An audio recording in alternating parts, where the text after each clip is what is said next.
नमस्कार मंडळी. लग्नानंतर होईलच प्रेम या मालिकेच्या पुढील भागात म्हणजे 14 मेच्या भागात आपल्याला असं पाहायला मिळणार आहे की नंदिनी ही पार्थला फोन करते आणि म्हणते की आपण जीवा आणि काव्याला सांगायला हवंय का, त्यांना असं अंधारात ठेवून आपण. मग पार्थला नेमकं काहीच कळत नाही. पार्थ नंदिनीला म्हणतो, नेमकं कशाबद्दल बोलताय तुम्ही?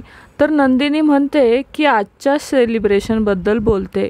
तर दुसरीकडे पार्थ हा जीवाला सर देशमुखांकडे निरोप पाठवून ऑफिसमध्ये बोलावून घेतो.